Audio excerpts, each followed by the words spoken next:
his focus. He's out there for the kill and the game begins. Off we go with c4 on the board. It's the English opening and you will always see Magnus taking his time before making his move. His first move, he wants to feel comfortable, he wants to feel focused and totally into the game. Knight to f6 played here. Nodirbek gets his knight out and now Magnus puts his pawn on e5. Knight to f3 and knight c6. We have the 4 knights on the board and Nodirbek plays his favorite line with e4. Notice that bishop c5 is a mistake because of knight e5. That's the reason why Magnus goes for bishop b4 and now d3 played in the position. d6 by Magnus bolstering the center. The bishop is asked a question. It goes back to c5 and b4 pushing the bishop away. Bishop b6 and Nodirbek wants that bishop at all costs. He goes knight a4. Magnus sees there's a hole on d4 so he pins the knight on f3. After the bishop is taken, bishop b2 to get some control on d4. Bishop takes f3. Carlsen has given up both his bishops, so it's actually going to be 2 knights versus 2 bishops and look at this maneuver. He goes knight d7. He wants to put his knight from f8 to e6 to d4. First a queen trade offered to Nodirbek and Nodirbek declines it. He goes back to d1. Magnus goes knight to f8. It's all about this d4 square weakness. Are the knights stronger or are the bishops? The knight comes out to e6 and Nodirbek castles now because now he has an idea of playing f4 when his rook would be activated and also his bishop. But look at Magnus's move. He has nipped f4 in the bud with g5. What a move. Bishop h3 and Magnus goes for h5. Is he going for an all-out attack? Well, Nodirbek exchanges one of the knights there and now queen takes e6. b5 pushing the knight away. You can't come to d4 because the bishop will snap it off. Magnus now thinking where to move his knight. He goes knight b8. He's undeveloping it, but the knight is coming to d7. f4. There you go. Nodirbek opens up the position, but whose king is going to be weaker? Is it Magnus's king on e8 or Nodirbek's king on g1? Knight d7 played. But you can see from the body language that Nodirbek really believes in his position. He puts his king on the side on h1. Magnus knows he has to play carefully. Queen g4 offering a trade of queens once again. Will Nodirbek take it? He goes queen f3 and now Magnus could have exchanged the queens here and continued later on with king e7 or so on, but he plays f6, which is actually a good move. But now Abdusattorov is like, maybe I don't need to exchange the queens anymore, and he goes queen e3. He keeps the queens on the board. Magnus has to decide what to do about his king and he decides to long castle. The king would be safe there because for white to go a4 a5 will take time. Nodirbek first closes the center with f5 and h4 on the board. So rook g8 may come in, then h3. There's no time to attack. So Nodirbek plays on the king side and queen h5 is played here. And in goes the rook to g6. That is an advanced outpost on an open file. Now the knight cannot move because the f6 pawn would be hanging. So Magnus has to decide how to continue here. He challenges the rook with bringing his rook d to g8. The position is right now better for black. The reason is that the knight seems to do more in this position than the bishop, and also the rook is offered for a trade. Nodirbek now brings his other rook and puts pressure on g8. So Magnus must take the rook on g6. Also on time, Magnus has 5 minutes, Nodirbek has 4 minutes 40 seconds, and after thinking for quite some time he takes with the pawn, which is maybe the correct decision here. Now Carlsen says, I want that pawn, but Nodirbek pushes it to the 7th rank. Queen h7 played, maybe not the best move. Queen h3, excellent move by Nodirbek, because now after the rook trade, Yes, he's lost his g pawn, but in return he's got the h pawn. So the position is now equal. Knight to c5 played by Magnus. He goes to c1. You can't take on d3 because of queen h3 check. So c6 played. Carlsen is still very hopeful that his position is better, that his knight is stronger than the bishop. But white also has his trump card here. And his big trump card is his h pawn. The h pawn is a passer. Right now, it's a little guy on h2. But as it keeps moving, it will become an important factor in the game. Queen f3. Queen h7 played by Magnus. Look at how Nodirbek has managed his time. He has 2 minutes as compared to Carlsen's 40 seconds. But guys, there is a 10-second increment per move. So the world champion isn't much worried there. He goes king a6 with 26 seconds only on his clock. Nodirbek brings his king in. He's hoping that at some point he can start pushing his h pawn. The position still remains completely equal. Queen g7. Now maybe time to move your king to f2. Get it towards the center. He goes to f1. And now queen h7 played. h3 by Abdusattorov. The first step of the h pawn is taken, but there are 6 more steps to go. 5 more steps. d5 played by Magnus. Look at him. He's playing for win here. Queen f5. Now taking the queen here would not be a great idea, because then after queen f5, ef5, the h pawn is a passer. So Magnus now gets really focused, because there's also queen c8 check threatening somewhere. He goes queen g8, keeps the queen on the board. Takes on d5, cd. You can see that Magnus is slightly worried, but he is so ambitious. He wants to win this game. Draw is not enough. From the tournament situation, a draw is actually pretty good for Carlsen, but he wants to dominate. King to b5. And now bishop e3 played here. Nodirbek has managed to keep the position roundabout even here. Queen g2 check. Bishop comes back. And how does Magnus make progress here? Oh, he's trying to move his king down the board. King a4. Oof.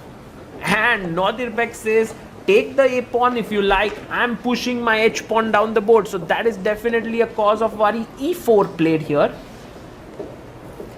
And now takes. He takes with the knight. There's no real threat in the position. And actually Nodirbek can now play queen f3 and exchange the queens. He plays it. Plays it, and Magnus should take it perhaps. No, he goes queen g6. Knight and queen coordinate pretty well, but h5, the pawn moves one step closer. Now queen e8, and you can see that Nodirbek is shaking his head. He's not too happy here, because guys, there is a trick in the position. There is a discovered check on the e file, and if bishop e3 is played here to block it, then Magnus can take the pawn on h5. Look at this variation. If bishop e3, I can take queen h5, knight g3 with a fork.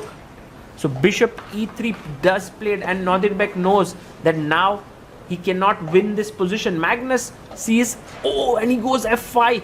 He doesn't want to go into that drawish line. He wants to still fight for a win. h6, Nodirbek's pawn now moving to h6. Just 2 steps away from queening. Queen to e5 by Magnus. King f1, playing it calmly here. Although black pieces are coordinating much better, the h pawn is worth its weight in gold here. Now threatening knight d2 check. Magnus is so tricky, but Nodirbek, of course, tactical monster. He goes king g2. He sees all these tricks, and now queen g8 check. And the king comes to h3. Well, keeping the knight on the board is important, but Magnus now goes for knight g5 check. A very surprising decision, because after queen takes g5, it seems not very likely that he can win, but Magnus thinks he can win this h6 pawn. He wins the a pawn. Now this is the moment where Nodirbek can make a draw, because there's a perpetual there. The king is moving to a5. Oh, he goes to a5. Check here, and I think Magnus is fine with a draw now, because there are a lot of checks here in the position and there's no way to get out of it. But Nodirbek says no draw. I have an advanced pawn, and there you can see Magnus settling down in his chair. He knows this is not going to be a quick draw, because now the tables have turned. It's still a draw, the position is still drawn, but with the h pawn, White's chances of winning are much higher, because in queen endgames, it's not important how many pawns you have always. Also, the quality of the pawn matters a lot. Right now, the pawn has reached the 7th rank, and with just 8 seconds on clock, Magnus goes queen to e5. This is a mistake. He should have gone queen g1. But in queen endgame, it's very difficult to take advantage of these errors. Queen d1 check is the correct move, but he goes king g4, and we are again in drawish territory.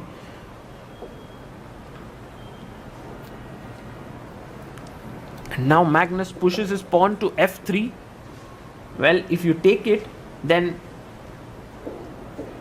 well, there's no real threat. He actually takes it, and Magnus has no check which wins the pawn, because the pawn is defended. So he's just given up the pawn. And there you can see, with just 6 seconds left on the clock, it's a very difficult endgame. And Nodirbek playing with so much confidence. Check on h4. And he moves in with his king even further down.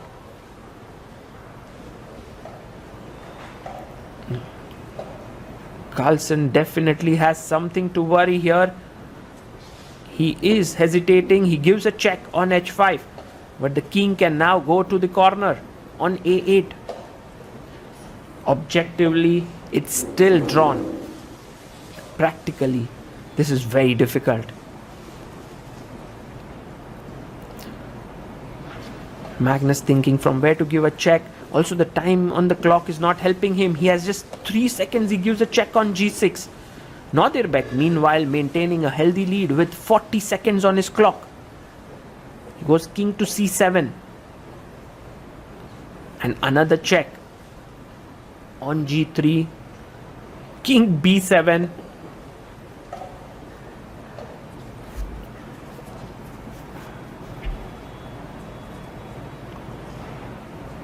Where do you check from next? I think f3 looks like a normal check. Magnus plays queen f3. He's managed to play this carefully, but how many accurate moves can you make with just a few seconds on the clock? Queen f6. Maybe the answer is Magnus can make many. After all, he's the world champion. Queen f2 check. King b7. Nodirbek trying his hardest here for the full point. He now blocks with the queen. If you take the queen, of course you lose, because the h pawn queen. So a check here threatening the h7 pawn. So the only move now is to put queen to c7. Check on f3. And this time king a6. And he can go queen f6 check here once again. But maybe he didn't like queen b6. And then the b5 pawn falls with no check in the position. So Magnus here once again decides to give a check from a8. Which is fine. But after king b6, he has no checks. So he goes to h8 and blocks the pawn. But this gives Nodirbek a free hand to now start his checks. And how does he do it? Well, maybe the first check has to come from c2. Also, Carlsen has built up enough time with the last few checks. He has now 35 seconds. And the position still is drawn. Check on c2. Now king a3 seems like the right move. White does not want to take the b5 pawn, because that pawn, if taken, black can start checking him. So here Nodirbek is careful with what he wants to do. Now he has 30 seconds, and so he goes queen d3 check. The right move here is king a4. going back. But then you lose the b5 pawn with a check, which is fine. But Magnus decides to go king a. He's confused. Come back, go forward. He goes king a2, and this is actually not the best move. This can give Nodirbek some chances to win. Queen g6 might be the best move here in this position. Table bases say it's mate in 70, but of course there is a 50 move rule there. First king c5, and now a check on c8 or a check on f8 would have been good. But Magnus, now with just 20 seconds on the clock, takes a pawn in his hand. He's thinking, how exactly should he continue? And he decides, should he give up the b pawn? Oh man, he's going to give up his b pawn, which is going to be a big blunder. It's going to be the losing mistake, and he plays it. He plays b4. But little does he know that this is actually losing. Queen d2, and now king a3 important. He blunders with king a1, misses queen d4 check, and Magnus understands